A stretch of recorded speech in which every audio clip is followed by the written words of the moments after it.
क्या है देखो। मैं यहाँ से आप सभी लोगों को म्यूट कर रहा हूँ। जब आवश्यकता होगी तो आप अपने को अनम्यूट करके बोल सकते हैं, और फिर अपनी बात बोलने के बाद जो है अपने को म्यूट अवश्य कर लें पुनः, ताकि किसी और को बैकग्राउंड नॉइज के कारण किसी तरह का व्यवधान ना हो, डिस्टरबेंस ना हो। तो आइए, ये जो एक्स्ट्रा क्लास आज हम लोग कर रहे हैं कर्म रहस्य के बारे में, थ्योरी ऑफ कर्मा के बारे में, इसको आरंभ करने के पहले जो अपनी प्रार्थना है, नियमित प्रार्थना हमारी कक्षा की, वो एक बार कर लेते हैं, फिर ये क्लास हम आरंभ करेंगे। तो प्रार्थना कर लेते हैं। नहीं है मेरा यह संसार, ना है ये मेरे लिए, ना है ये मेरे लिए, सभी हैं कृष्ण के, सभी हैं कृष्ण के, तभी तो प्यारे हैं वे सदा, तभी तो प्यारे हैं वे सदा। मेरे तो हैं कृष्ण केवल, मेरे तो हैं कृष्ण केवल, दूसरा ना कोई, दूसरा न कोई, जैसा भी हूँ उन्हीं का हूँ, जैसा भी हूँ उन्हीं का हूँ, शरण में हूँ उनकी सदा, शरण में हूँ उनकी सदा। सुख दुख नहीं जग में, सुख दुख नहीं जग में, सिर्फ हैं परिस्थितियां, सिर्फ हैं परिस्थितियां, हैं सभी प्रसाद प्रभु की, हैं सभी प्रसाद प्रभु के, लौ लगे कृष्ण से सदा। लौ लगे कृष्ण से सदा। हरे कृष्ण हरे कृष्ण हरे कृष्ण। हरे कृष्ण हरे कृष्ण। वसुदेव सुतं देवं कंस चाणूरमर्दनम, देवकी परमानंदम, कृष्णं वंदे जगद्गुरुम, कृष्णं वंदे जगद्गुरुम। हरे कृष्ण हरे कृष्ण हरे कृष्ण। कृष्ण ये जो कर्म रहस्य की बातें हैं, थ्योरी ऑफ कर्मा, ये इतनी अधिक महत्वपूर्ण है कि यदि हमें ये समझ में आ जाती हैं बातें, तो उसके बाद हमारे जीवन में किसी भी प्रकार का कोई भी टेंशन, चिंता, दुख, इसके लिए कोई स्थान नहीं बचेगा, कोई जगह बचेगी नहीं।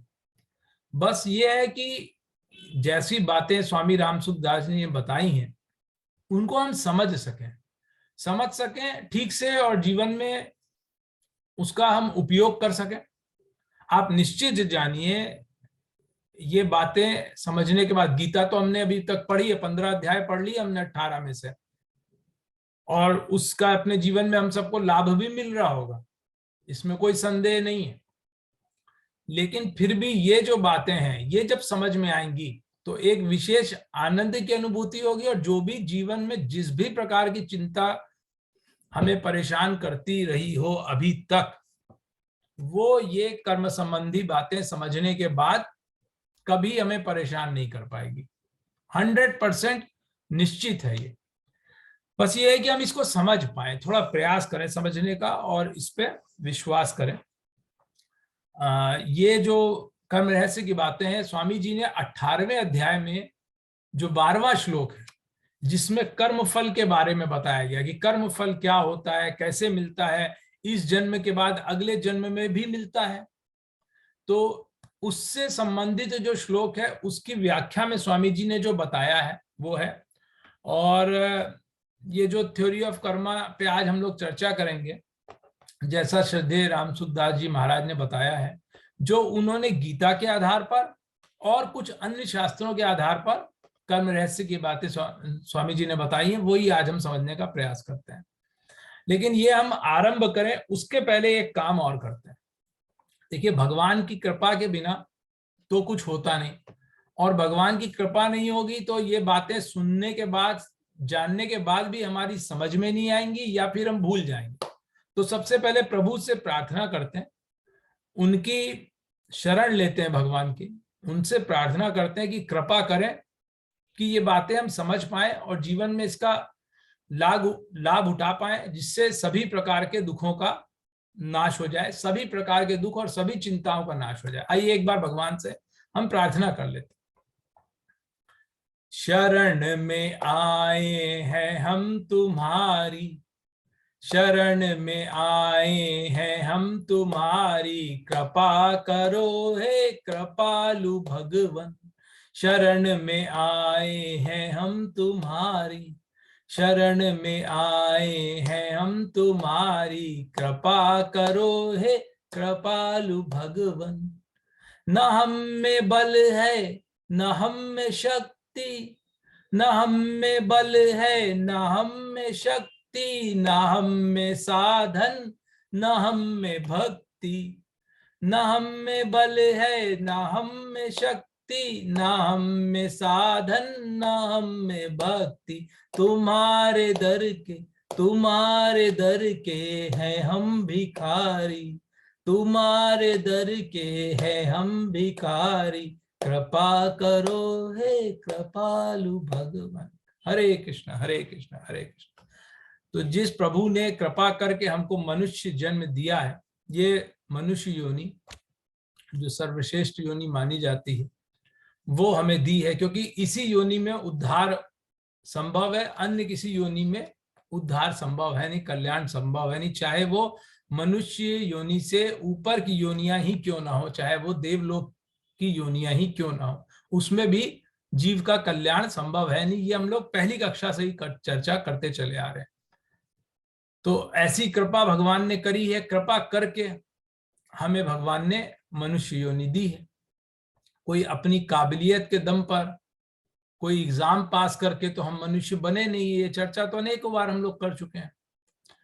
तो भगवान ने कृपा करके मनुष्य जन्म हमको दिया है। अब मनुष्य जन्म में होता क्या है कि हमारे मन में, क्योंकि बुद्धि भी है हमारे पास, विवेक भी है, बुद्धि भी है, तो हम जो है अनेक प्रकार के प्रश्न हमारे मस्तिष्क में आते रहते हैं। उसमें से कुछ का उत्तर हमारी बुद्धि से हम पा पाते हैं और अनेक प्रश्नों के उत्तर हम अपनी बुद्धि से पा ही नहीं पाते हैं, है ना। तो ऐसे सभी प्रश्नों के उत्तर आज हम ढूंढने का प्रयास करेंगे। आपको स्क्रीन दिख रही है क्या? जी सर, दिखाई दे रही है। और ये स्लाइड मूव भी हो रही है? जी सर, मूव हो रही है। बहुत बढ़िया, धन्यवाद। चलिए, तो थ्योरी ऑफ कर्मा, कर्म के संबंध में विशेष बातें। भगवान ने क्या कहा था? गहना कर्मणो गति, कर्म की गति बहुत गहन है, बहुत गहन है, बहुत। देखिए, किसी का माइक ओपन है जिससे आवाज इको हो रही है, सबसे अनुरोध है अपने को कृपया म्यूट रखें। और मेरा को होस्ट से भी अनुरोध है कि जिनके भी माइक अनम्यूट दिखे, आप कृपया उनको म्यूट कर दीजिएगा। आवश्यक हो तो अनम्यूट करके प्रश्न पूछें, टिप्पणी दें, फिर पुनः म्यूट कर लें। तो भगवान क्या कहते हैं? गहना कर्मणो गति, कर्म की गति बहुत गहन है, बहुत डीप है, बहुत कॉम्प्लेक्स है, उसको समझना इतना आसान नहीं है। तो प्रभु की कृपा से और स्वामी जी की कृपा से हम समझने का प्रयास करेंगे।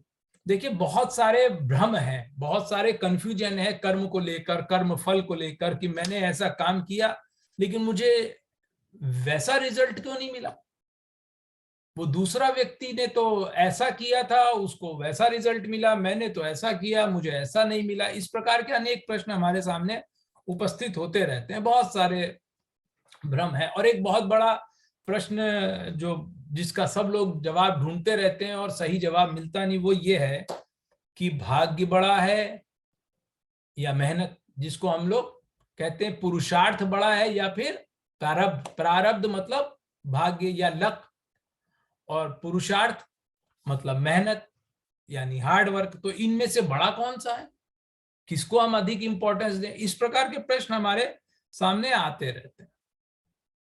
लेकिन इसका उत्तर ढूंढने के पहले, सबसे पहले तो हमको यह समझना पड़ेगा कि कर्म है क्या।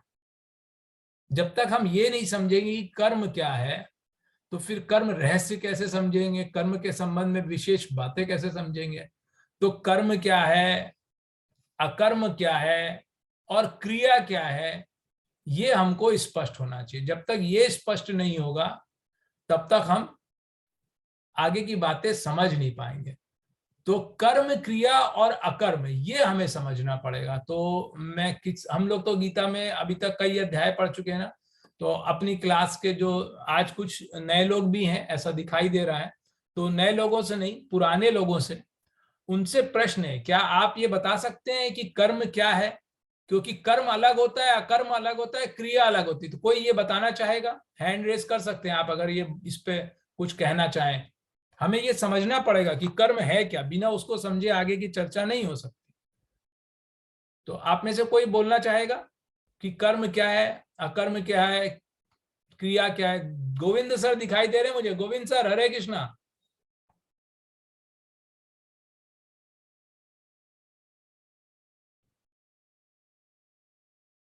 अपर्णा मैडम, हरे कृष्णा। हरे कृष्ण सर। हरे कृष्णा मैडम, आप इस पे कुछ बोलना चाहेंगी? कर्म, क्रिया और अकर्म। क्रिया तो मतलब कि जो भी हम लोग काम करते हैं वो क्रिया हो गई। कोई भी काम हम जो भी हम लगातार, जैसे पलक झपकना या कुछ भी, ये सब हो गया क्रिया। और जब किसी क्रिया में हम लोग अपने फल की इच्छा करते हैं तो वो कर्म हो जाता है। और अगर अकर्म हो, जिसमें हम फल की इच्छा ना करें और अपना कर्तव्य पूरा करते रहे, तो वो अकर्म हो जाता है। बहुत सुंदर, बहुत सुंदर। तो जैसा अपर्णा मैडम ने बताया, बिल्कुल सही। क्रिया वो होती है जो स्वतः होती है, अपने आप होती है, जो स्वतः होगी, ऑटोमेटिक, अपने आप। जैसे हमारे शरीर में धमनियों में रक्त का प्रवाह स्वतः होता है, अपने आप होता है। हम अपने आप सांस लेते हैं, ठीक है। कृपया चैट बॉक्स में मैसेज लिखने की बजाय अगर आप कुछ कहना चाहते हैं तो हैंड रेस कर दें, फिर अपनी बात कहें, क्योंकि नहीं तो वो मैसेज ढूंढ देखने जाने में थोड़ा सा थॉट प्रोसेस जो है वो थोड़ा सा डिस्टर्ब हो जाता है। हाँ, तो हम लोग चर्चा कर रहे थे कि क्रिया, तो जैसे रक्त का प्रवाह है, स्वतः होता है, अपने आप होता है। सांस लेना है ना, अपने आप होता है।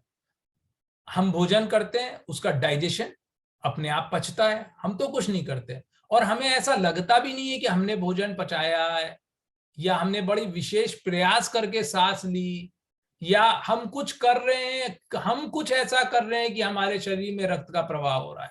हमारे किसी इंटरवेंशन की, किसी एफर्ट की आवश्यकता नहीं होती है, ये क्रियाएं अपने आप होती हैं। तो इसको हम कर्म नहीं कहते। इसीलिए इन क्रियाओं का फल भी नहीं होता, क्योंकि फल होता है कर्म का।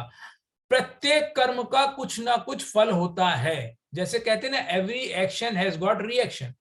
तो इसी प्रकार से प्रत्येक कर्म का फल होता है, क्रिया का कोई फल नहीं होगा। अच्छा, फल मिलता किसको है? जिसने कर्म किया है उसी को फल मिलता है। क्रिया में जैसा अभी मैडम बता रही थी, उसको करता कोई नहीं, अपने आप होती है, ऑटोमेटिक होती है। तो उसको करने वाला कोई नहीं है। कोई ऐसा नहीं समझता कि मैंने ये किया। तो जब उसका कोई करता नहीं है, कोई डूअर नहीं है, तो उसका रिजल्ट, उसका फल भुगतना भी किसी को नहीं पड़ेगा। फल भुगतने की जब बात आती है तो फल अच्छा भी हो सकता है, बुरा भी हो सकता है। उस पर अभी हम चर्चा करेंगे थोड़ी देर। अब तीसरी चीज क्या है? अकर्म। अकर्म वो होता है जब कोई कर्म किया लेकिन उसमें से कर्तापन का भाव हटा दिया। जैसे अगर एग्जाम्पल लें तो किसी भी कर्म का आप उदाहरण दें, कोई भी व्यक्ति जो बताए, किसी कर्म का उदाहरण दें, फिर उसी में हम लोग चर्चा कर लेंगे कि कैसे वो अकर्म हो सकता है। देखिए, थोड़ा टू वे रखेंगे तो इंटरेस्टिंग होगा, बोरिंग नहीं लगेगा आप लोगों को। थोड़ा किसी भी कर्म का उदाहरण दें। जैसे कोई दान किया, किसी को खाना खिलाया। बहुत सुंदर, बहुत सुंदर। तो जब किसी को ये मान के दान किया कि मैं ये दान दे रहा हूं या मैं ये भोजन करा रहा हूं, तो वो हो गया कर्म। अब जब लोग गीता पढ़ लेते हैं, समझ लेते हैं, थोड़ा ज्ञान हो जाता है, तो उनको ये समझ में आ जाता है कि कर्तापन जो है वो ठीक नहीं है, और कर्तापन होने से कर्म होगा और कर्म का फल भी भुगतना पड़ेगा। और कर्म का फल भुगतने के लिए हमको बार बार, चाहे वो मर्त्यलोक हो या अन्य लोक हो, उनमें आना जाना पड़ेगा, मुक्ति नहीं मिलेगी। तो वो गीता का साधक क्या करता है, या दूसरी मान लीजिए गीता नहीं पढ़ी, अन्य शास्त्र पढ़े, और उनको, या गुरु ने किसी ने बता दिया, कहीं से सुन करके उनको ये ज्ञान हो गया कि हमें अपना कर्तापन मिटाना है। तो वैसा व्यक्ति जब दान देगा या किसी को भोजन कराएगा, तो उसके मन के भाव क्या होंगे कि मैं ये करने वाला नहीं हूं, मैं करता नहीं हूं, मैं तो सिर्फ एक मीडिएटर हूं, मैं पोस्टमैन हूं, मैं निमित्त मात्र हूं। ये क्रिया मेरे द्वारा नहीं हुई, भगवान है कराने वाले या प्रकृति है कराने वाली। मैं नहीं हूं करने वाला, तो अब वो अपने को कर्ता मानता ही नहीं है। तो जब वो अपने को कर्ता मान ही नहीं रहा है कि ये भोजन मैंने कराया या ये दान मैंने दिया, तो वो कर्म की श्रेणी में नहीं आएगा, वो अकर्म हो जाएगा। तो कर्म, अकर्म और क्रिया, ये तीन चीजें हमने समझ ली। तो जितना भी फल मिलेगा, जो हम कहते हैं कि कर्म का रहस्य, तो वो रहस्य कर्म का होगा, अकर्म का और क्रिया का नहीं, क्योंकि उसका कोई फल नहीं होगा। जिसका फल नहीं होगा तो उस पे रहस्य की बात ही क्या रह गई, है ना। तो हम कर्म पे चर्चा करेंगे। यहां तक स्पष्ट है? इसमें किसी को कोई क्वेश्चन है तो वो अभी पूछ ले, नहीं तो हम आगे बढ़े। हरे कृष्णा। या बात समझ में आ गई तो कंफर्म कर दें कि हाँ समझ में आ गई। हरे कृष्णा।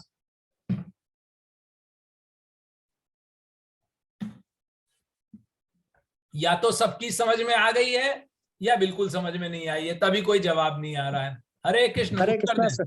जी बताएं हरे प्रदीप कृष्णा जी। सर। एक विकर्म भी सर एक टर्मिनोलॉजी होती है, विकर्म। हाँ, विकर्म भी होता है, वो जान के छोड़ दिया क्योंकि फिर एक ही दिन में सब कुछ करेंगे तो लोगों के लिए बड़ा कंफ्यूजिंग हो जाएगा, नए लोग भी हैं। लेकिन अब आपने प्रश्न कर लिया है तो बता देते हैं। विकर्म वो है जो शास्त्रों में जिन कार्यों के लिए मना किया गया है, जिनका निषेध किया गया है, यदि वो करते हैं तो वो है विकर्म, जिसको आप कह सकते हैं अशुभ कर्म, है ना। तो उस पर चर्चा होगी। जब कर्म कर रहे हैं तो शुभ कर्म और अशुभ कर्म दोनों की चर्चा आज हम लोग करेंगे, तो विकर्म आ जाएगा। विकर्म का भी फल होगा, वो कर्म के अंतर्गत ही आया है, कर्म के अंतर्गत ही है, क्योंकि विकर्म करेंगे तो उसका भी फल भुगतना पड़ेगा, लेकिन अकर्म का फल नहीं भुगतना पड़ेगा और क्रिया का फल नहीं भुगतना पड़ेगा। एक जो क्वेश्चन में एंटिसिपेट कर रहा था वो आया नहीं। मुझे उम्मीद थी कि साधक लोग पूछेंगे जरूर। कई बार ऐसा लगता है कि क्रिया में और अकर्म में अंतर क्या है, दोनों का तो फल नहीं मिल रहा और दोनों में ही कर्तापन नहीं है, ये तो एक जैसी बात लग रही, तो दोनों में अंतर क्या है? एक बड़ा महीन सा अंतर है, बड़ा माइन्यूट सा डिफरेंस है। वो क्या है? क्रिया जो होती है ना, वो अपने आप होती है, ऑटोमेटिक होती है, और उसमें से कर्तापन हटाने के लिए कोई प्रयास नहीं करना पड़ता है। वो हम चाहें या ना चाहें, सदैव हमारा कर्तापन का भाव उसमें अब्सेंट रहता है, उसमें कर्तापन का भाव होता ही नहीं है। लेकिन जो अकर्म है उसमें कर्तापन का भाव होता है, उसको प्रयास करके, प्रैक्टिस करके, अभ्यास के द्वारा और प्रयास के द्वारा हटाना पड़ता है। तो ये है अंतर क्रिया और अकर्म में। अब हम लोग आगे चलते हैं, कोशिश करेंगे थोड़ा। जी कुछ कह रहे रवि कुमार सर आप? हरे कृष्णा। जी जी जी सर, हरे कृष्णा सर। बताएं सर मैं जस्ट एक रिकन्फर्म कर रहा हूँ। कर्म इज जिसमें कर्तापन आ गया, दैट इज कर्म, और अकर्म इज जिसमें कर्तापन हट गया। बिल्कुल सही, क्रिया आपने बिल्कुल सही समझा है, राइट सर, बिल्कुल सही ठीक समझा है, है। Thank you. चलिए हरे अब हम कृष्णा सर। कोशिश करेंगे कि थोड़ा फास्ट चलें, क्योंकि मेरा प्रयास होगा कि इसको हम 1 घंटे के भीतर, 1 घंटे के भीतर इस क्लास को हम पूर्ण करें। हाँ, अगर आप लोगों के डाउट रह जाएंगे तो हम आगे खींच सकते हैं, अन्यथा मेरा प्रयास होगा कि 1 घंटे में हम अवश्य इसको पूर्ण कर लें। हरे कृष्ण। तो सबसे पहले हम शर्मा सर कुछ कह रहे हैं, बताएं सर। हरे कृष्णा सर। सर फल की इच्छा नहीं करना भी तो कर्म में आएगा, नहीं तो कर्म तो हम 24 घंटे करते रहते हैं सर। और जो कर्म, कुछ कर्म तो ऐसे होते हैं जो दैनिक कर्म अपने हैं, और कुछ कर्म ऐसे हैं जो शास्त्र के द्वारा निषिद्ध नहीं है। तो जब हम फल की इच्छा नहीं करें तो वो भी अकर्म की श्रेणी में आएगा। देखिए, फल की इच्छा नहीं करेंगे वो अकर्म की श्रेणी में आएगा, ऐसा कह भी सकते हैं और नहीं भी कह सकते, क्योंकि अकर्म की श्रेणी में आने के लिए इंपॉर्टेंट ये नहीं है कि फल की इच्छा की है कि नहीं, इंपॉर्टेंट ये है कि अपने को कर्ता माना कि नहीं माना। अगर फल की इच्छा छोड़ने के साथ साथ अपने को अकर्ता मान लिया, कर्तापन का भाव हटा लिया, तब वो अकर्म होगा। अगर फल की इच्छा हटा दी है लेकिन अपने को कर्ता मान रहे हैं, तो हम फल की इच्छा करें या ना करें, फल तो भुगतना पड़ेगा। ठीक है, स्पष्ट है सर? स्पष्ट है? Am I clear? हाँ, हरे कृष्ण। हरे, बिल्कुल सही है सर, धन्यवाद। कर्म के संबंध में विशेष बातें। सबसे पहले तो हम समझे कर्म 3 प्रकार के होते हैं। पहला है क्रियमाण कर्म, दूसरा है संचित कर्म और तीसरा है प्रारब्ध कर्म। तो क्रियमाण क्या है, बिल्कुल आसान शब्दों में समझे। क्रियमाण का मतलब है वर्तमान, वर्तमान में, इस समय, अभी प्रेजेंट में जो कर्म हम कर रहे हैं। अब जितनी भी चर्चा होगी कर्म के ऊपर होगी, अब हम अकर्म और क्रिया को भूल जाएं, ठीक है। जितनी भी चर्चा होगी कर्म के ऊपर होगी पूरी चर्चा, अकर्म से और क्रिया से कोई लेना देना नहीं। तो क्रियमाण कर्म वो होते हैं जो प्रेजेंट में होते हैं, वर्तमान में होते हैं, उनको कहते हैं क्रियमाण, जो हम अभी कर रहे हैं प्रेजेंट में। और संचित कर्म क्या है, संचित कर्म वो है जो हमने पहले किए थे, पास्ट में, भूतकाल में, और उसका फल हमको नहीं मिला है, फल मिलना बाकी है, उसका रिजल्ट नहीं मिला है, अभी रिजल्ट पेंडिंग है, वो है संचित कर्म। अब ये जो संचित कर्म है ये इस जन्म के भी हो सकते हैं और हो सकता है 5 जन्म पहले का हो, 10 जन्म पहले का हो, 1000 जन्म पहले का हो। जिसका फल अभी तक नहीं मिला है वो संचित है, डिपॉजिटरी में जमा है, उसका फल भुगतना बाकी है।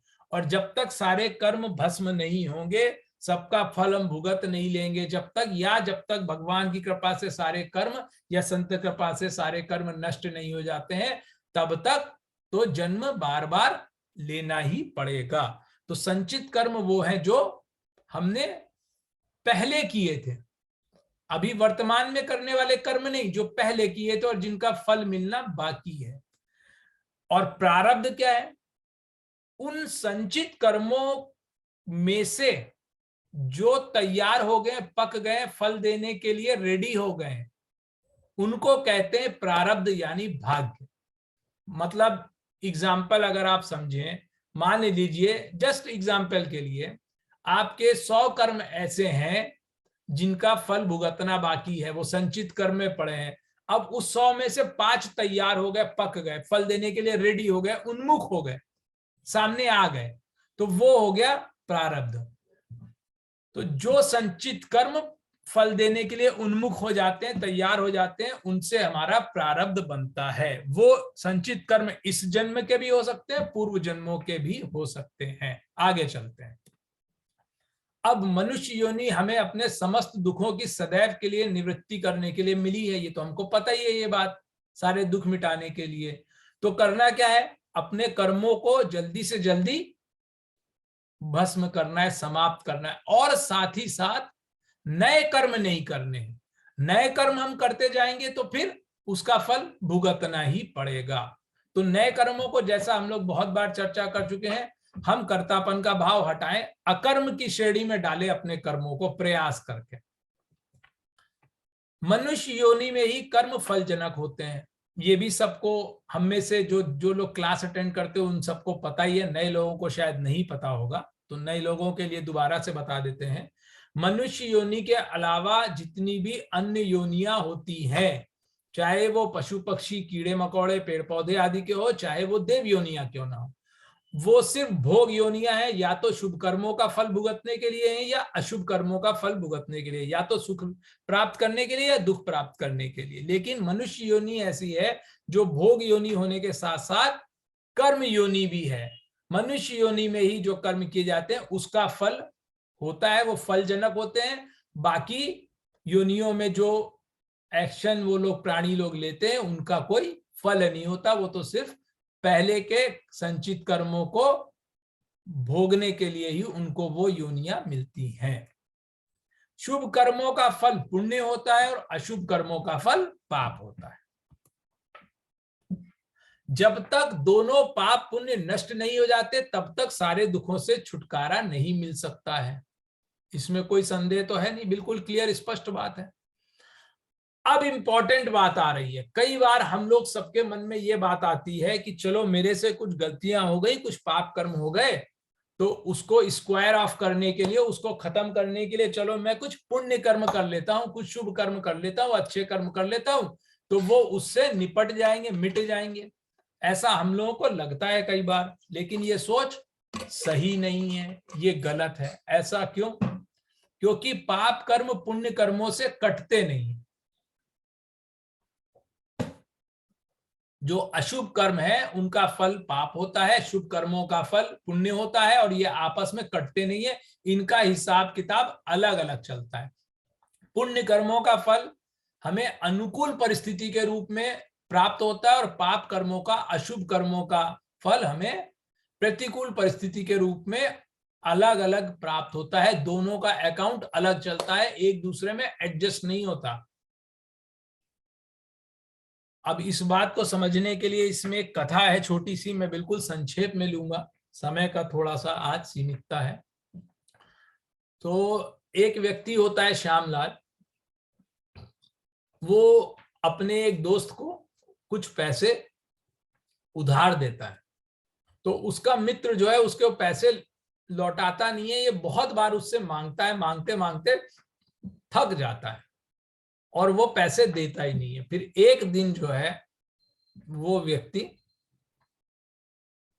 पैसे तो देता नहीं है, इसका जो मित्र होता है श्यामलाल का मित्र, पैसे भी नहीं देता और साथ में श्यामलाल को उल्टा सीधा भी बोल देता है कि क्या तुम हर समय मुझसे पैसे ही मांगते रहते हो, दे दूंगा बाद में, इतनी क्या जल्दी है। काफी कुछ उल्टा सीधा बोल देता है, कहा सुनी हो जाती है। श्यामलाल को गुस्सा आ जाता है और श्यामलाल उससे कहता है कि भाई तुम मुझे, श्यामलाल को ये लगता है मैंने इसको 10,000 रुपए भी दिए थे, मेरे ये 10,000 वापस भी नहीं कर रहा है और उल्टी सीधी मुझसे बदतमीजी भी कर रहा है। तो श्यामलाल को गुस्सा आ जाता है और गुस्से में श्यामलाल उसको पीट देता है उस व्यक्ति को।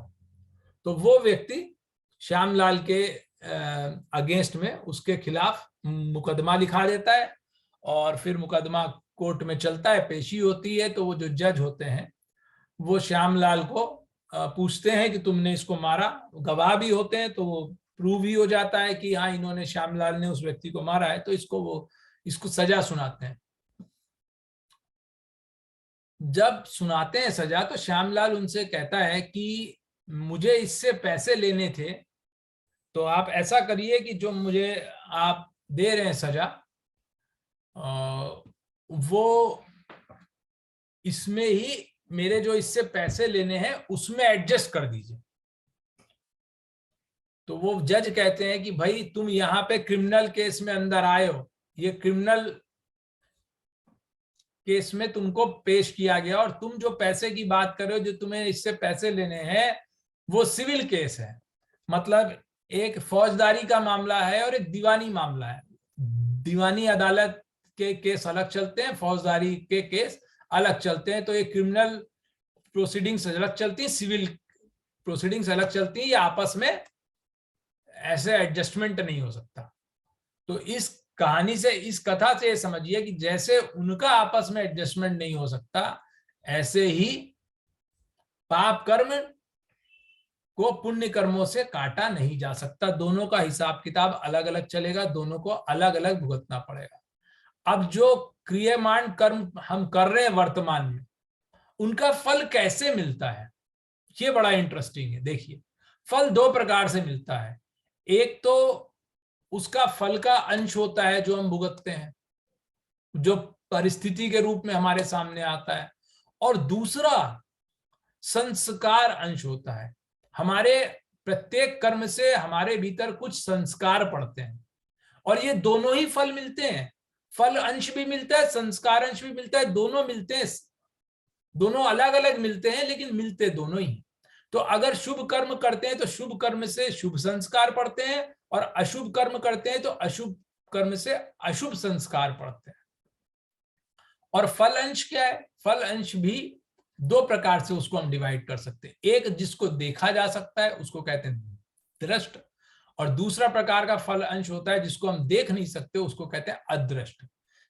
अब दृष्ट में भी दो प्रकार के होते हैं। एक होता है तात्कालिक, जो उसी समय मिल जाता है, देन एंड देयर, इमीडिएटली, उसको कहते हैं तात्कालिक। और दूसरी प्रकार का होता है कालांतरिक, जो बाद में मिलता है, कुछ समय के बाद मिलेगा। इस जन्म में भी मिल सकता है, बाद में भी मिल सकता है, लेकिन मिलेगा जरूर। और अदृष्ट भी दो प्रकार का होता है। एक लौकिक, जो इसी लोक में मिलता है, कर्म इस लोक में किए, मनुष्य लोक में किया, उसका फल भी मनुष्य लोक में मिलेगा। और दूसरी प्रकार का अदृष्ट क्या होता है? पारलौकिक, जो कि मनुष्य लोक में नहीं मिलेगा, या तो ऊर्ध्व लोक में, ऊंचे लोकों में जाके मिलेगा, या जो अधम लोक है, नीचे के लोक हैं, उनमें जाके मिलेगा। स्वर्ग लोक, नरक लोक आदि जो है उनमें जाके उसका फल भुगतना पड़ेगा, वो हुआ पारलौकिक। अब फल अंश जो है वो परिस्थितियों के रूप में हमारे सामने आता है। चर्चा हमने करी तात्कालिक और कालांतरिक। तो तात्कालिक का क्या है, इमीडिएट मिलेगा तत्काल। कालांतरिक का क्या है, देर से मिलेगा लेकिन सीधे मिल रहा है। इसको हम लोग एक उदाहरण से समझते हैं, जैसे भोजन। मान लीजिए किसी को तीखा खाना बहुत पसंद है, मिर्चा बहुत पसंद है, मिर्चे से खाते हैं, तीखा खाना खाता है। तो तात्कालिक फल क्या होगा कि उसको जो मिर्चा खाने में जो उसको टेस्ट आता है, जो स्वाद आता है, जो रस मिलता है, वो तो उसको उसी समय मिला। या हो सकता है कि आंख से पानी भी आ गया, थोड़ा तीखा लग गया जीभ में, तो ये हुआ इमीडिएट तत्कालिक फल। और कालांतरिक क्या होगा, अधिक तीखा खाने से हो सकता है कि उसके पेट में कुछ प्रॉब्लम आ जाए, कुछ रोग हो जाए, लेकिन वो बाद में होगा ना, कुछ समय के बाद, तो वो हो गया कालांतरिक। ये एग्जाम्पल है समझने के लिए। इसी प्रकार से अगर अच्छा भोजन कर रहे हैं तो, और भोजन आप मान लीजिए सात्विक भोजन है, अच्छा है, स्वादिष्ट भी है, तो तात्कालिक फल क्या हुआ उस भोजन का कि रस आया, स्वाद मिला, अच्छा लगा। और कालांतरिक फल क्या हुआ, चूंकि वो सात्विक भोजन है तो उससे शरीर पुष्ट होगा, आयु बढ़ेगी, रोग नहीं होगा, ये कालांतरिक फल हुआ। अब लौकिक और पारलौकिक क्या होता है, जैसे अभी हम लोग देख रहे हैं दृष्ट में तात्कालिक और कालांतरिक, ऐसे अदृष्ट में होता है लौकिक और पारलौकिक। तो जो प्रारब्ध बन के मिलता है वो होता है लौकिक फल, वो इसी जन्म में मिल गया। और पारलौकिक क्या होगा, उसके लिए दूसरे लोकों में जाना पड़ेगा। अगर शुभ कर्म किए तो स्वर्ग आदि अच्छे लोकों में जाएंगे, और अगर अशुभ कर्म किए तो नरक आदि अधम लोकों में जाएंगे, और वहां जाकर के यातनाएं भुगतनी पड़ेंगी। तो वो हुआ पारलौकिक। अब देखिए, जब हम लोग यहाँ बात कर रहे हैं, ये हो गया फल अंश के बारे में, क्रियमाण कर्म के फल अंश के बारे में चर्चा हो गई, दृष्ट, अदृष्ट, तात्कालिक, कालांतरिक, लौकिक, पारलौकिक। लेकिन क्रियमाण कर्म का दूसरा भी फल है संस्कार अंश में। तो संस्कार अंश में क्या हुआ, या तो शुभ संस्कार बने या अशुभ संस्कार बने। अब जैसा हम लोग अपनी क्लास में पहले चर्चा कर चुके हैं कि जैसे मनुष्य के संस्कार होते हैं वैसा ही उसका स्वभाव बन जाता है,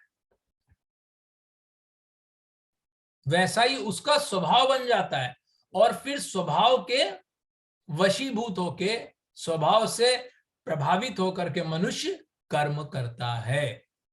तो अब प्रश्न ये उठता है कि स्वभाव प्रबल है या पुरुषार्थ। अब आपके मन में एक ये भी प्रश्न आ सकता है कि हमारी तो चर्चा ये हो रही थी कि हम ये देखेंगे कि प्रारब्ध मुख्य है या पुरुषार्थ, और यहाँ प्रारब्ध और पुरुषार्थ का कंपैरिजन करने की बजाय स्वभाव और पुरुषार्थ का हो रहा है। तो चिंता ना करें, पहले हम ये समझ लेते हैं, फिर हम उस प्रश्न पे अवश्य आएंगे जिसका आंसर सब लोग ढूंढना चाहते हैं कि भाई लक बड़ा है या फिर हार्ड वर्क, प्रारब्ध बड़ा है या पुरुषार्थ, उस पर भी चर्चा करेंगे। लेकिन पहले हम ये समझते हैं स्वभाव प्रबल है या पुरुषार्थ, क्योंकि हम लोग चर्चा कर रहे हैं कर्म का फल होता क्या है। तो कर्म का जो फल अंश है वो हमने देख लिया, अब उसका जो संस्कार अंश है उसकी चर्चा पूर्ण कर लें, फिर हम आगे आएंगे। तो मनुष्य का जो वर्ण होता है, वर्ण हम लोग सब लोग समझते हैं, ब्राह्मण, क्षत्रिय, वैश्य और शूद्र। तो मनुष्य के वर्ण के अनुसार उसका जो स्वभाव होता है वो मिटता नहीं है, उसको मिटाने की आवश्यकता भी नहीं है। ब्राह्मण का स्वभाव अलग होगा, वैश्य का स्वभाव अलग होगा, तो वो वर्ण के अनुसार है, उसको मिटाने की आवश्यकता भी नहीं। और वो जो जन्म मिला है, पूर्व जन्मों के संस्कार और स्वभाव और जिन गुणों से वो अंत समय में प्रभावित था, उसके कारण उसको जन्म मिलता है। तो स्वभाव वो पूर्व जन्मों के संस्कार से आया है, वो मिटता नहीं है, उसको मिटाने की आवश्यकता भी नहीं है। लेकिन उस स्वभाव में जो अशुद्धि है उस अशुद्ध अंश को मिटाने की जरूरत है और वो मिटाने के लिए हम सक्षम भी हैं।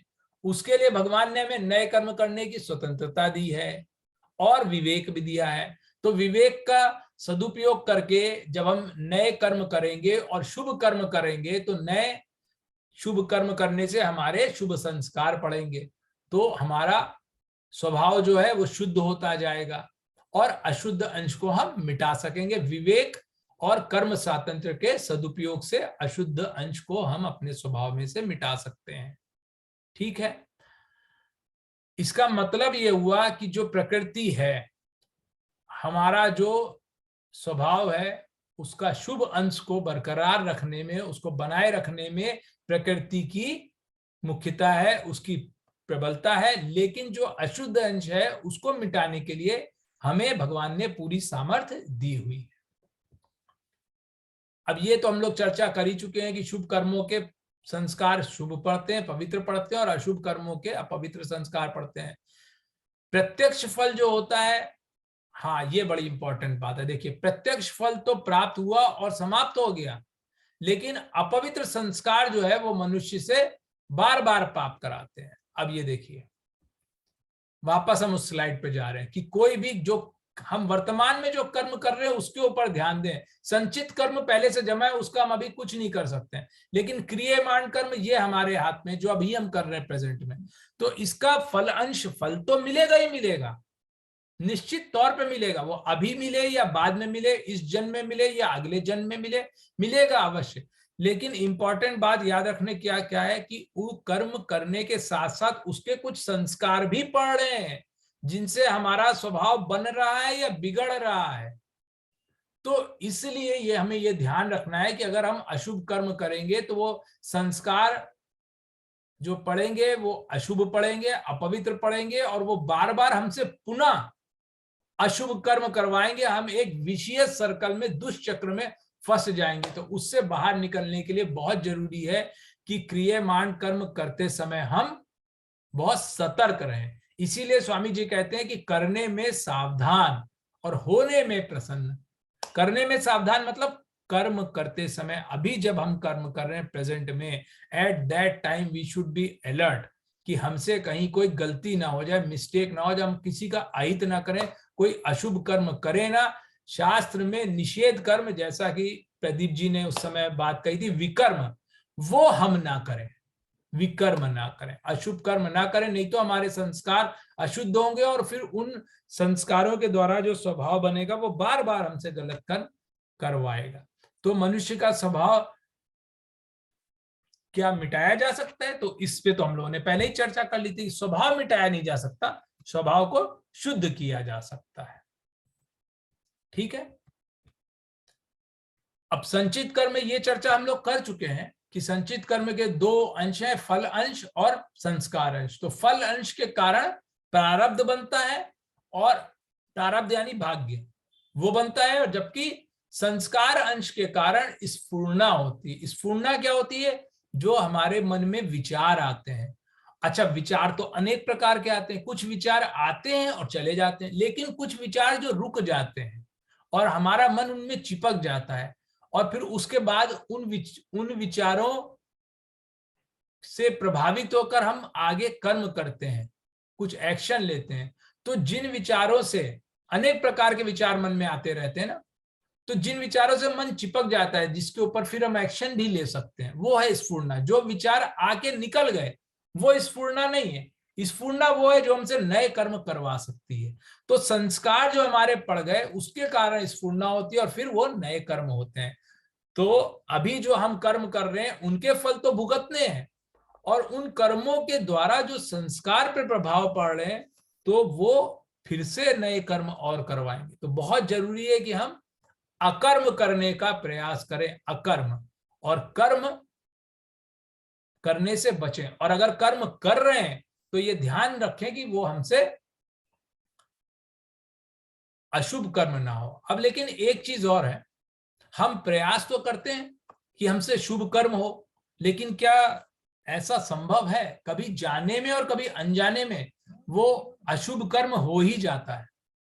और यहां तक समझिए कि जैसा बताया जाता है, विद्वान लोग बताते हैं कि जब हम सांस भी ले रहे हैं तब भी कुछ प्राणियों की, कुछ जीवों की मृत्यु हो रही है। हम चल रहे हैं, हमारे चलने से, हम भोजन कर रहे हैं, हमारी अनेक क्रियाओं से जाने अनजाने में जीव हत्या होती रहती है।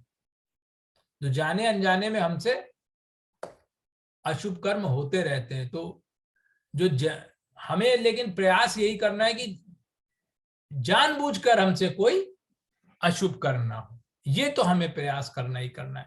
इसीलिए कहते हैं करने में सावधान और होने में प्रसन्न। होने में प्रसन्न का मतलब क्या है कि जो परिस्थिति सामने आ गई उससे हम सुखी दुखी ना हो। देखिए, परिस्थिति जो आई उससे सुखी दुखी होना जो है ना, वो हमारा प्रारब्ध नहीं है, वो हमारा भाग्य नहीं है। भाग्य है वो परिस्थिति हमारे सामने आना। उससे सुखी दुखी होना प्रारब्ध के कारण नहीं है, वो हमारी अज्ञानता, मूर्खता के कारण है। परिस्थिति आई है, अगर हम ये मान लें कि ये परिस्थिति, विपरीत परिस्थिति मेरे सामने आई, तो इसलिए आई कि वो हमारे कुछ पाप कर्मों को काटने के लिए आई है, तो वो तो हमें शुद्ध कर रही है। ये परिस्थिति का फल, इसको भुगत करके हम शुद्ध हो जाएंगे, इसमें हम प्रसन्न हो। ये हुआ होने में प्रसन्न, करने में सावधान और होने में प्रसन्न। दुखी नहीं हो, प्रसन्न रहे।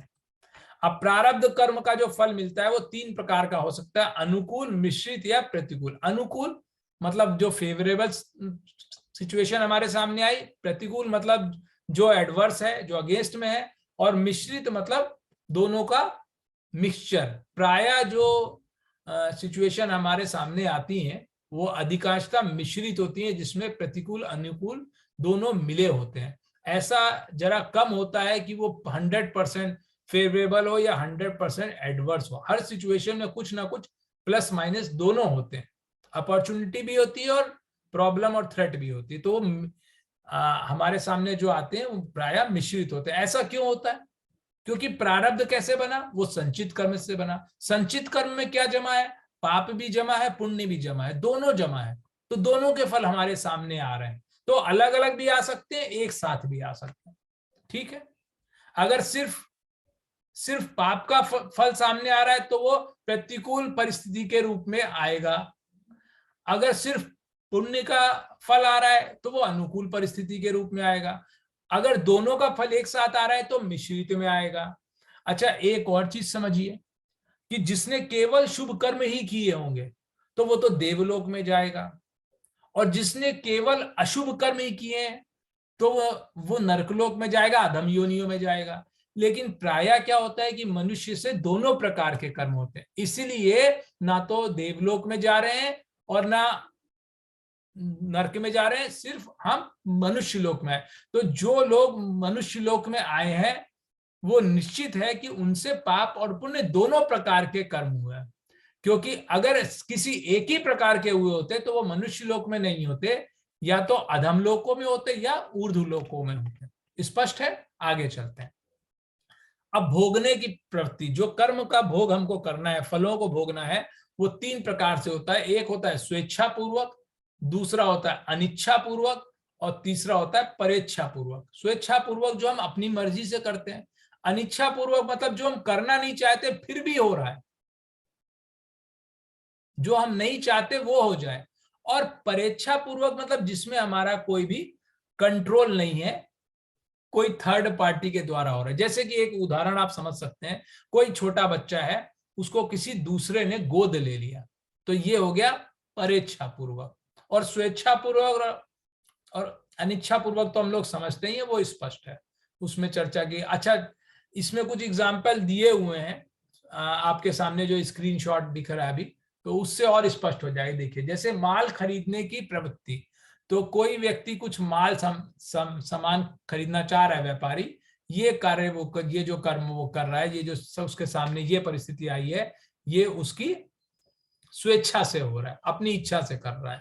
लेकिन माल खरीदने के बाद उसको उसमें प्रॉफिट होगा या लॉस होगा, ये उसके कंट्रोल में नहीं है। ये उसका प्रारब्ध हो गया, ये उसका लक हो गया कि उसको उसमें प्रॉफिट होता है या लॉस होता है।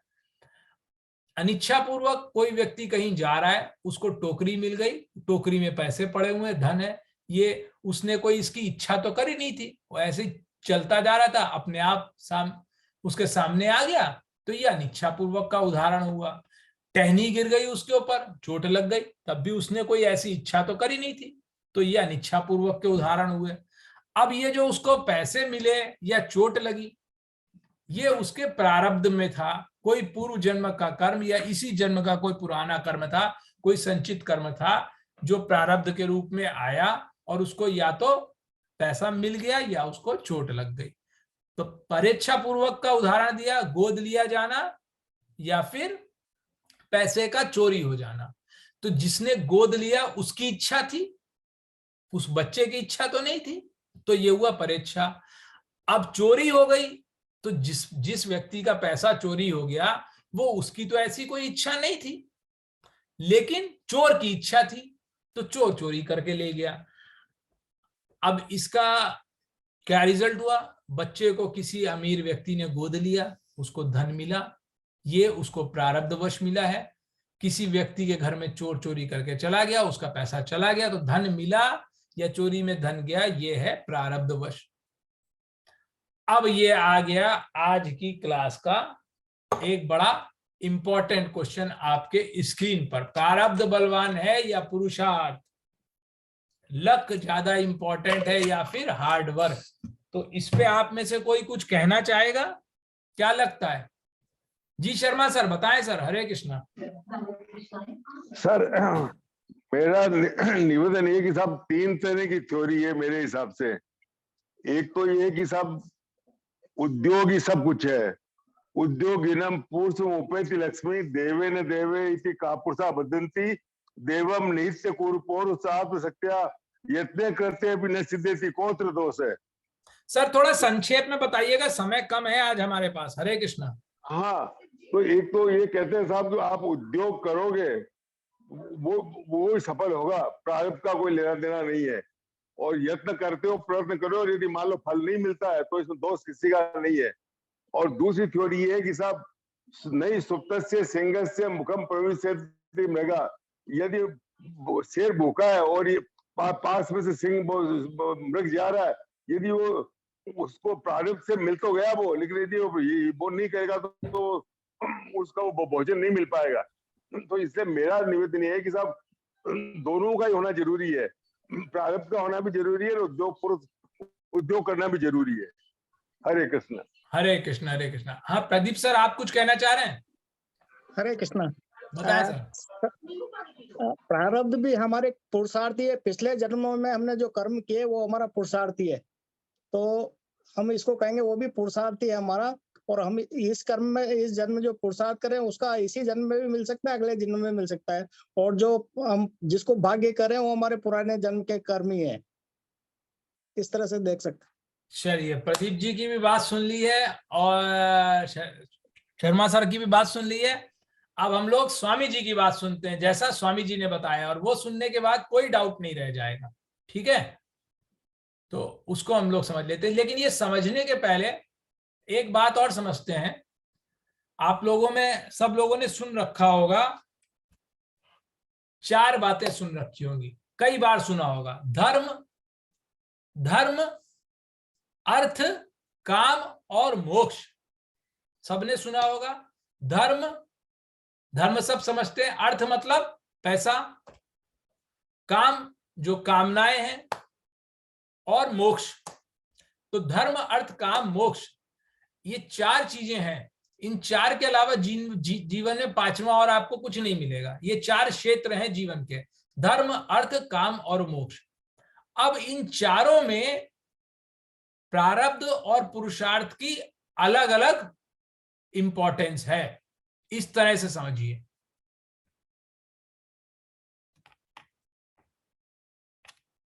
धर्म, ध्यान दीजिएगा, आप चाहें तो नोट कर लें। धर्म, अर्थ, काम और मोक्ष। तो धर्म और मोक्ष की जब बात आएगी तो उसमें पुरुषार्थ मुख्य है। पुरुषार्थ मुख्य है। प्रारब्ध का जो भूमिका है, जो रोल है, वो छोटा है, कम है, 0 नहीं है, 0 नहीं है, लेकिन उसका रोल छोटा है। जबकि पुरुषार्थ का भूमिका बड़ी है, उसका रोल बड़ा है। कैसे? एक उदाहरण देते हैं, बड़ा सुंदर उदाहरण है, आप सबको ये पता है। गीता के सम्मुख करना है, प्रारब्धवश किसी व्यक्ति के सामने प्रारब्धवश ये अवसर आ गया कि वो सत्संग कर ले, स्वाध्याय कर ले, गीता पढ़ ले, समझ ले, संतों की बात मान ले और मान के साधन करे और साधन करके थोड़ा आध्यात्मिक उन्नति करे, अपना कल्याण करे। इसके लिए उसको साधन करना पड़ेगा।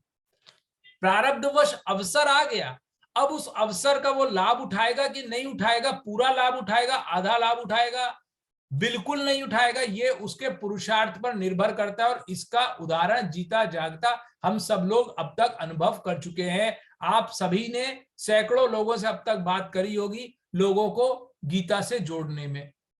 तो जितने लोगों से बात करी, प्रारब्धवश उन सबके सामने अवसर गया। अब कितनों ने पुरुषार्थ किया, कितनों ने नहीं किया, किन्होंने आधा किया, कुछ ने बिल्कुल नहीं किया। ये हो गया धर्म और मोक्ष में पुरुषार्थ का मुख्यता और प्रारब्ध का गौड़ होना। वो सब्सिडियरी है, प्रारब्ध luck is subsidiary in these two fields, धर्म और मोक्ष। जबकि अर्थ और काम या भोग, उसकी प्राप्ति में प्रारब्ध की मुख्यता है, पुरुषार्थ गौड़ है। अब कितना भी देखिए, जो जन्म मिला इस बार, जो परिस्थितियां मिल रही हैं, वो प्रारब्ध के कारण मिल रही है। वो प्रारब्ध जो बना है वो इन जन्म के कर्मों का भी और पिछले कई जन्मों के कर्मों का भी है। तो वहां, और इसको ज्यादा चर्चा नहीं करेंगे क्योंकि समय आज सीमित है। अपने आसपास अब तक जीवन में जितने उदाहरण देखे हैं उस पे गौर से सोचिएगा। जहां जहां पैसे का मामला था, जहां जहां इच्छाएं पूरी होने का मामला था, वहां लोगों की किस्मत ज्यादा इंपॉर्टेंट थी या उनकी मेहनत ज्यादा इंपॉर्टेंट थी। और ये जब आप एनालिसिस करेंगे, इसको एनालाइज करेंगे, सैकड़ों केस देख लीजिएगा, नहीं समझ में आएगा, एक एक लिख के देखिएगा और आपको रिजल्ट अपने आप मिल जाएगा कि इसमें लक फैक्टर ही ज्यादा इंपॉर्टेंट था। ये हम सब ने देखा है। क्यों ऐसा होता है कि हमने कम प्रयास किया, हमें ज्यादा फल मिल गया, दूसरा मेहनत कर रहा है उसको नहीं मिला। या इसका उल्टा भी होता है कि हम तो बहुत मेहनत कर रहे हैं, उतना फल नहीं मिल रहा, और दूसरा जो है वो कम मेहनत कर रहा है, उसको हमसे ज्यादा फल मिल रहा है। तो जहां जहां पैसे की बात आएगी वहां पर आप देखेंगे लक का रोल ज्यादा इंपॉर्टेंट रहेगा और हार्ड वर्क का रोल कम रहेगा। ये सब ने अनुभव किया अपने जीवन में। अच्छा, कामना और जो भोग की बात आती है तो इसमें एक और चीज है। देखिए, कई बार ऐसा भी होता है कि पैसा होते हुए भी आदमी उसका भोग नहीं कर पाता है। पैसा बहुत है लेकिन उसका सुख भोग नहीं पा रहा है। उसके अनेक कारण हो सकते हैं। उसका रोग भी हो सकता है, डॉक्टर ने मना कर दिया, या कोई अन्य कारण हो सकता है, उसके पास समय नहीं है। और उस एक्चुअली इसमें भी दो विभाग होते हैं। एक होता है धन का मिलना, उसका प्रारब्ध अलग होता है, और दूसरा होता है धन का भोग करना, उसका प्रारब्ध अलग होता है। दोनों का प्रारब्ध अलग अलग चलता है। इसलिए कई बार ऐसा हो सकता है कि जो गरीब आदमी भी है, वो ड्राइवर है, नौकर है, चाकर है, और वो अपने मालिक के पैसे पे आनंद उठा रहा है। ऐसे भी केसेस हम लोगों ने देखे हुए हैं। तो अब ये आप बिल्कुल समझ लें, इसमें कहीं कोई डाउट है नहीं कि अर्थ और काम में प्रारब्ध की मुख्यता है, वहां पर पुरुषार्थ का रोल छोटा है, जबकि धर्म और मोक्ष में पुरुषार्थ का रोल बड़ा है। अब ये समझने के बाद हमको करना क्या है, तो स्वामी जी बताते हैं कि अर्थ और भोग की प्राप्ति के लिए विशेष रूप से प्रयत्न करने की आवश्यकता नहीं है। ऐसा नहीं कह रहे हैं कि बिल्कुल प्रयत्न मत करो, प्रयत्न करो, लेकिन उसके पीछे पागल नहीं होना है। हमको पैसे के पीछे दौड़ते रहना है, पागल हो जाना है, ऐसा नहीं। अगर पैसा का प्रारब्ध है तो वो कोई बहुत ज्यादा विशेष प्रयास करने की आवश्यकता नहीं है, आएगा। विशेष प्रयास कहाँ करना है? विशेष प्रयास करना है धर्म के लिए, मोक्ष के लिए। उसकी प्राप्ति में हमको संतोष करना ही नहीं है, उसमें बिल्कुल संतोष नहीं करना है। गीता प्रचार करने निकले तो उसमें संतोष मत करिए, क्योंकि भगवान का प्रिय कार्य है, भगवान उससे प्रसन्न होते हैं। ठीक है, स्वाध्याय कर रहे हैं तो उसमें संतोष मत करिए कि अरे आज तो हमने इस पुस्तक से एक चैप्टर पढ़ लिया बस बहुत है, समय बचा है तब भी नहीं पढ़ रहे हैं। आपको नाम जप करना है, आप 4 माला कर ली बस बहुत है, और आज करने की जरूरत क्या, आज का कोटा पूरा हो गया, भगवान का नाम आज बहुत जप लिया, आप दूसरा काम करते हैं। तो ये जो हमारे आत्म कल्याण के उपाय हैं उसमें संतोष नहीं करना है। अब प्राप्त परिस्थितियों का दुरुपयोग कैसे होता है, उसका अच्छा उपयोग कैसे होगा, कैसे सदुपयोग होगा, कैसे दुरुपयोग होगा, ये हम समझने का प्रयास करते हैं। क्योंकि कहा है ना स्वामी जी ने, करने में सावधान, होने में प्रसन्न। तो जो परिस्थितियां हमारे सामने आई, अब उस परिस्थिति का उपयोग जब हम करने जा रहे हैं तो हम सावधानी पूर्वक उसका कैसे सदुपयोग करें, हमसे उसका दुरुपयोग ना हो जाए, मिसयूज ना हो जाए, ये हम समझते हैं। तो कर्म फल के रूप में प्राप्त अनुकूल अथवा प्रतिकूल परिस्थितियों का सदुपयोग करके मनुष्य अपना कल्याण कर सकता है। एक उदाहरण लेते हैं। मान लीजिए हमारे पास धन आ गया काफी, ये अनुकूल परिस्थिति है, तो अब क्या सदुपयोग कर सकते हैं हम उसका, कि उसका हम दान भी करें, लोगों की सेवा में भी करें, उसका अर्पण, ऐसे कार्य करें जिससे सबका भला हो। और दुरुपयोग क्या होगा कि अपने लिए जितनी साधन सामग्री नहीं, भोग सामग्री का इंतजाम करने में लग जाए, अपने लिए, परिवार के लिए सोचें, बाद की पीढ़ियों के काम आएगा। तो भाई एक बात तो हमेशा ध्यान रखनी चाहिए कि धन की 3 गति होती है। धन की 3 गति होती है, भोग, दान और नाश। संचय नहीं हो पाएगा। संचय करेंगे तो वो व्यर्थ है, क्योंकि कहते हैं ना, पूत कपूत तो कोधन संचय और पूत सपूत तो कोधन संचय। तो अगर धन आया है प्रारब्धवश तो उसका अच्छा सदुपयोग यह है कि उसको जन कल्याण के काम में भी लगाएं, दान भी करें। सिर्फ अपने लिए भोग करते जाएं, वो उसका दुरुपयोग हो जाएगा। चलिए आगे चलते हैं। अगर दुरुपयोग करेंगे तो आगे ये अशुभ कर्म हो जाएगा, हमारा पतन होगा, और सदुपयोग करेंगे तो अपना कल्याण कर सकते हैं। एक और दुरुपयोग क्या है कि इससे हम, जो परिस्थिति हमारे सामने आती है उससे हम सुखी दुखी हो जाएं। स्वामी जी बार बार जोर देके कहते हैं कि परिस्थितियों में सुखी दुखी होना प्रारब्ध का फल नहीं है। प्रारब्ध का फल है परिस्थितियों का प्राप्त होना, और परिस्थितियों से सुखी दुखी होना अज्ञान का, मूर्खता का फल है, प्रारब्ध का फल नहीं है। तभी हम लोगों की जो प्रार्थना है उसमें हम लोग कहते हैं ना कि सुख दुख नहीं जग में, सिर्फ है परिस्थितियां, है सभी प्रसाद प्रभु की। तो वो बात हम सदैव याद रखें। अब सदुपयोग क्या है अनुकूल परिस्थितियों का, उसमें हम ज्यादा सुखी ना हो, उसको हम भगवान की सेवा में लगा दें।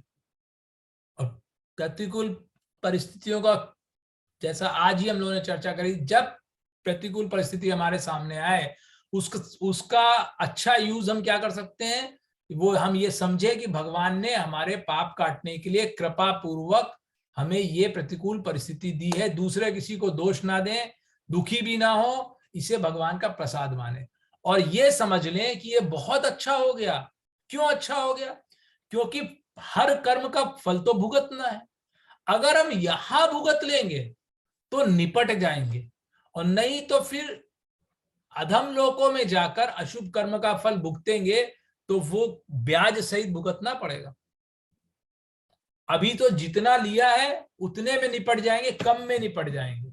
और यहां अगर प्रतिकूल परिस्थितियां हमको नहीं प्राप्त हुई तो वो अशुभ कर्म का फल तो भुगतना है, अकाउंट कैसे क्लोज होगा? तो अगर वो अधम लोकों में जाकर अगर भुगतान करना पड़ा तो उसके लिए अलग शरीर मिलता है जो यातनाएं भुगतने के लिए ही मिलता है। उनमें कष्ट ज्यादा होगा और ब्याज सहित भुगतान करना पड़ेगा। तो इसलिए अनुकूल परिस्थिति में सुखी हो, प्रतिकूल परिस्थिति में दुखी हो, ऐसा कोई आवश्यक नहीं है। दोनों परिस्थिति में हम समता बनाए रखें, न सुखी हो न दुखी हो। पुण्य कर्मों को यदि हम भगवान को अर्पण करें तो वो समाप्त हो सकते हैं, फिर उसको भुगतने के लिए दोबारा जन्म लेने की आवश्यकता नहीं है। लेकिन जो अशुभ कर्म है, पाप कर्म है, उनको प्रभु को अर्पण नहीं किया जा सकता, उनको तो भुगतना ही पड़ेगा। अब देखिए एक प्रश्न लिखा है आपके सामने, कर चोरी करने से तो धन बचता है, और कर पूरा दे देने से धन चला जाता है, तो फिर धन का आना जाना प्रारब्ध के अधीन कहाँ हुआ? हम तो कह रहे हैं कि धन की प्राप्ति में प्रारब्ध की मुख्यता है, और यहां तो दिखाई दे रहा है कि प्रारब्ध की मुख्यता कैसे हुई? हमने तो कर नहीं, टैक्स नहीं पे किया, बचा लिया, चोरी कर ली टैक्स की, तो पैसा बच गया, आ गया हमारे पास, और अगर पूरा टैक्स भर दिया तो पैसा गया, तो फिर ये प्रारब्ध के अधीन कहाँ हुआ? ये तो जो हम कर्म कर रहे हैं उसके अधीन हुआ। तो इसका उत्तर बड़ा बढ़िया है, बड़ा इंटरेस्टिंग उत्तर है कि देखिए, प्रारब्ध में अगर है पैसा बचना तब तो बच गया, और नहीं बचना लिखा है तो क्या होगा? टैक्स चोरी करने से वो चोरी पकड़ी भी जा सकती है, और फिर उसकी सजा भी भुगतनी पड़ सकती है। तो वो है तो प्रारब्ध के अधीन ही, इसलिए हम पैसे बचाने के लिए गलत कर्म ना करें, यही संदेश है इसका। धर्म और पुरुषार्थ में शरीर, धन आदि की मुख्यता है, जबकि मोक्ष में भाव और विचारों की। तो जिनको मुक्ति चाहिए तो अपने भाव पर हमें सदैव ध्यान देना पड़ेगा कि कोई भी हम कर्म कर रहे हैं तो उसके पीछे हमारे उद्देश्य क्या है, क्या शुभ विचार लेके, शुभ उद्देश्य लेके हम वो कर्म कर रहे हैं कि नहीं।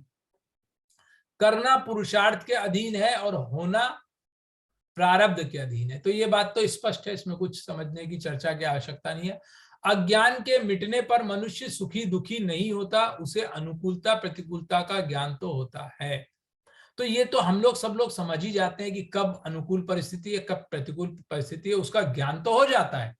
लेकिन जो ज्ञानी व्यक्ति है वो ये जानता है ये परिस्थिति मेरे लिए अनुकूल है, ये प्रतिकूल है, लेकिन वो उससे सुखी दुखी नहीं होता है, वो समता बनाए रखता है। कहने का मतलब यही है। अब जो रोग हमारे सामने आते हैं, रोग दो प्रकार से आ सकते हैं। कुछ तो कुपथ्य जन्य होते हैं, मतलब जो हमारा लाइफ स्टाइल खराब है या भोजन हमने ठीक नहीं किया उसके कारण होते हैं। तो ऐसे जो रोग होते हैं जो कुपथ्य जन्य है, जिसका कारण कुपथ्य है, लाइफ स्टाइल की प्रॉब्लम है या भोजन हमने ठीक नहीं किया उसके कारण हुआ है, तो उनको दवाई से मिटाया जा सकता है। लेकिन अगर कोई रोग प्रारब्धवश हुआ है फिर वो दवाई से नहीं मिटता, उसको तो भुगतना ही पड़ता है, उससे उसका कष्ट तो जितने समय के लिए वो सहन करना ही पड़ेगा। अब बात आ रही है कि आकस्मिक मृत्यु क्या है, अकाल मृत्यु क्या है। तो आकस्मिक मृत्यु जैसे कोई चलते चलते एकदम से उसके साथ दुर्घटना हो गई, एक्सीडेंट हो गया, या हार्ट फेल हो गया, या कहीं से गिर गया, डूब गया, ये सब जो है आकस्मिक मृत्यु होती है। एक सामान्य मृत्यु होती कि कोई व्यक्ति अपने घर में है, वो सोते सोते उसके प्राण निकल गए या रोगवश हो गया, उसको सब लोग साधारण नॉर्मल समझते हैं। आकस्मिक क्या है, जो एकदम से अचानक हो गई, जैसे बात करी एक्सीडेंट, हार्ट फेल, डूब जाना, गिर जाना, ये सब। तो वो आकस्मिक मृत्यु जो होती है वो प्रारब्ध के कारण होती है, क्योंकि आकस्मिक मृत्यु भी आयु पूरी होने पर ही होती है। जैसे कि नॉर्मल डेथ जो है, जो सामान्य मृत्यु है, वो भी आयु पूरी होने पे होती है, और आकस्मिक मृत्यु भी आयु पूरी होने के पर ही होती है। जब समय पूरा हो जाता है तो वो प्रारब्ध के कारण होती है। जैसे हम लोगों ने पढ़ा था ना दूसरे अध्याय में श्लोक की, मनुष्य जो है जैसे पुराने वस्त्र छोड़ करके नए वस्त्र धारण करता है, ऐसे ही आत्मा पुराने शरीर छोड़कर नया शरीर धारण करती है। यहाँ पुराने शरीर धारण का अर्थ ये नहीं होता है कि पुराने शरीर का मतलब ये नहीं कि कोई बहुत वृद्ध हो गया तो ही पुराना शरीर होगा। कई बार हम लोग देखते हैं कि कम आयु के व्यक्ति की भी मृत्यु होती है, और वो साधारण मृत्यु होती है या आकस्मिक होती, तो उस व्यक्ति की उस जन्म के लिए आयु उतनी ही थी, वो आयु पूर्ण हो गई, चाहे वो 10 वर्ष हो या 20 वर्ष हो, तो आयु उसकी 10 या 20 वर्ष की हुई, तो इसलिए उसका वो शरीर जो जीर्ण बोला जाता है या पुराना बोला गया है उस श्लोक में, उसका तात्पर्य आयु पूर्ण होने से है। तो आयु पूर्ण होने के कारण जो मृत्यु होती है, चाहे वो सामान्य हो या आकस्मिक हो, वो प्रारब्ध के कारण होती है।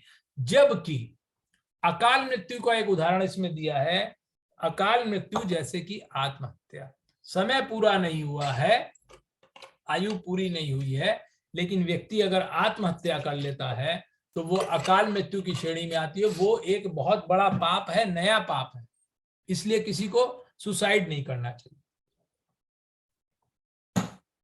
और जो लोग गीता पढ़ लेते हैं तो वो खुद तो दूर की बात है, वो गीता पढ़ने समझने वाले के साथ में रहने वाला भी कोई इस प्रकार का विचार नहीं लाएगा, क्योंकि अर्जुन की जो स्थिति थी वो तो सीवियर डिप्रेशन में था, आत्महत्या की बात भी की थी, गीता का उपदेश सुनने के बाद उस स्थिति से बाहर निकला, है ना। तो आत्महत्या जो है वो अकाल मृत्यु। अच्छा, ऐसा भी कभी कभी आपने सुना होगा कि कोई सुसाइड कर रहा है और उसमें वो फेल हो गया, मतलब आत्महत्या का प्रयास किया लेकिन फिर भी वो मर नहीं पाया। ऐसा क्यों होता है? ऐसा इसलिए होता है क्योंकि उस व्यक्ति के साथ किसी दूसरे का प्रारब्ध जुड़ा होगा, समझ रहे हैं। तो दूसरे उसके परिवार में या उसके कोई भी व्यक्ति हो सकता है जिसके साथ ऐसे व्यक्ति का प्रारब्ध अटैच्ड है, कनेक्टेड है, जो सुसाइड का अटेम्प्ट कर रहा है। तो ऐसे व्यक्ति का सुसाइड अटेम्प्ट फेल हो जाएगा अगर उसके साथ किसी दूसरे का प्रारब्ध जुड़ा हुआ है, किसी का इस जन्म में उसको कुछ चुकाना बाकी है। तो जब तक वो अकाउंट क्लोज नहीं होगा तब तक उसका सुसाइड का अटेम्प्ट भी फेल हो जाएगा। अब अंतिम बात आज की क्लास की, प्रारब्ध और भगवत कृपा में क्या अंतर है। हम प्रारब्ध यानी भाग्य को भगवत कृपा ना समझें। भगवत कृपा बड़ी अलग चीज है। भगवत कृपा भगवान हमारे ऊपर जो कृपा करते हैं वो है, जबकि प्रारब्ध वो है जो हमने पीछे कर्म कर रखे हैं उन कर्मों का फल। तो इसको हम समझते हैं, स्वामी जी ने जैसा बताया है बड़े अच्छे आसान शब्दों में उन्होंने ये अंतर स्पष्ट किया है। आइए वही पढ़ते हैं। तो स्वामी जी ने एक उदाहरण दिया कि जैसे कोई नौकर है, तो वो नौकर जब काम करता है तो मालिक उसको काम करने के लिए तनख्वाह देता है, फल देता है, सैलरी देता है, तो वो उसके काम का फल मिला। अगर वो बहुत अच्छा कार्य कर रहा है तो उसकी वो तनख्वाह बढ़ा देता है। बहुत ही अच्छा कार्य किया, मान लीजिए कोई खेत में कोई नौकर रखा है किसी ने, वो काम कर रहा है, तो कोई सेठ जो है वो बहुत खुश हो गया उसके नौकर के काम से, तो वो क्या बोल सकता है, वो उसको ऐसा भी बोल सकता है कि चलो इसमें जो फसल होगी इस फसल में मैं तुम्हें आधा हिस्सा दे दूंगा, ऐसा भी कर सकता है। तो कुछ भी कर सकता है। तो जो जैसे मान लीजिए कि जो भाग्य की बात है, तो भाग्य की बात तो कुछ इस तरह से है कि जो ऐसा उसका तय था, उस उदाहरण की अगर हम बात करें मालिक और नौकर वाली, जो खेत में नौकर काम कर रहा है, तो जो उसको तनख्वाह पे रखा था, जो उसका पारिश्रमिक फिक्स था, जो सैलरी फिक्स थी, अगर उतनी दे दी तो वो तो भाग्य का फल हुआ। और प्रसन्न होकर उसके मालिक ने उसको कुछ जरूरत से ज्यादा ही दे दिया, एक्स्ट्रा दे दिया, तो वो मालिक ने उसको ऊपर कृपा करी, एक्स्ट्रा दे दिया, कृपा करी। तो कर्मों के अनुसार जो फल मिलते हैं वो तो भाग्य हो गया। और भगवान प्रसन्न होकर के कृपा कर दें, कुछ एक्स्ट्रा ही दे दें, जो कर्म फल मिलना है उस भाग्य से भी ज्यादा दे दें, प्रारब्ध से बहुत अधिक दे दें, तो वो हो गई भगवत कृपा। तो प्रारब्ध में और भगवान की कृपा में क्या अंतर है, ये थोड़ा थोड़ा हमको स्पष्ट हो गया होगा। कुछ और समझने का प्रयास करते हैं। तो स्वामी जी कह रहे हैं कि यदि कोई मनुष्य भगवान की आज्ञा के अनुसार भगवान की प्रसन्नता के लिए सब कार्य करता है तो भगवान उसे दूसरों की अपेक्षा अधिक ही देते हैं। लेकिन अगर कोई व्यक्ति सारे कार्य भगवान को समर्पित कर दे, खुद भी भगवान के समर्पित हो जाए और फिर वो सारे कार्य करता है, मतलब वो कोई ऐसा कार्य करता ही नहीं जो भगवान के लिए ना हो, उसके सभी कार्य जो है, सभी कार्य, प्रत्येक कार्य, प्रत्येक क्रिया, क्योंकि ऐसे व्यक्ति से तो कार्य नहीं होते, क्रिया ही होती है, कर्म नहीं होते। जो भगवान को समर्पित है पूरी तरह, वो तो क्रिया ही करेगा। तो वो जो जितने भी वो कार्य कर रहा है भगवान की प्रसन्नता के लिए कर रहा है, भगवान की प्रसन्नता के अलावा वो कोई कार्य करता ही नहीं है, तो ऐसे भक्त के तो भगवान स्वयं भी भक्त बन जाते हैं। भगवान क्या कहते हैं कि मैं भक्तन को दास, भगत मेरे मुकुटमणि। तो ऐसा कोई सेठ तो मिलेगा ही नहीं जो नौकर का नौकर बन जाए, लेकिन भगवान जो है वो अपने भक्त के भी भक्त बन जाते हैं। भगवान तो अपने शरणागत भक्त को भी अपना मालिक बना लेते हैं। तो ऐसी उदारता तो केवल प्रभु ही कर सकते हैं। बस आज इतना ही। अब आप लोगों के कुछ भी प्रश्न हैं तो वो हम लोग चर्चा कर सकते हैं। मैं ये स्क्रीन शेयरिंग बंद कर रहा हूं। आशा है कि कुछ संदेह तो आपके मिटे होंगे, और बाकी और अधिक चर्चा अगर आवश्यकता होगी तो हम कर सकते हैं, नहीं तो एक कार्य आप सब लोग करें तो और स्पष्ट हो जाएगा। कुछ हमने संक्षेप में चर्चा की है, लेकिन यदि आप साधक संजीवनी लें और उसमें श्लोक संख्या आप नोट कर लें, 18.12 18वें अध्याय का 12वां श्लोक। तो 18वें अध्याय के 12वें श्लोक में स्वामी जी ने साधक संजीवनी में 13 पन्नों की व्याख्या दी है। एक श्लोक की व्याख्या 13 पन्नों में है। उसको पढ़ें तो और अच्छे से स्पष्ट हो जाएगा। बाकी अपने जो कोर्स की पुस्तक है उसमें भी आप देखेंगे तो 18वें अध्याय के 12वें श्लोक की व्याख्या देखें तो भी कई चीजें स्पष्ट हो जाएंगी। और उसमें अपनी पुस्तक में क्वेश्चन आंसर के फॉर्म में कई क्वेश्चंस भी दे रखे हैं और उसके आंसर भी दिए हैं। तो यदि उसको पढ़ ले तो जो भी अभी भी अगर कुछ डाउट बच गए होंगे तो और क्लियर हो जाएंगे। हरे कृष्ण, हरे कृष्ण।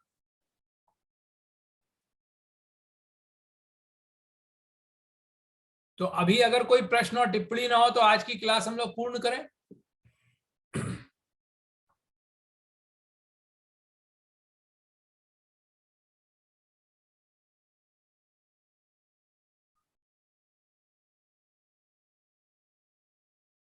चलिए, ऐसा लग रहा है कि कोई और प्रश्न या टिप्पणी है नहीं, तो हम लोग आज की कक्षा को पूर्ण करते हैं।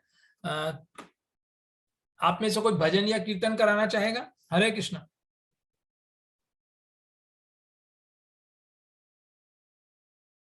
सीमा मैडम,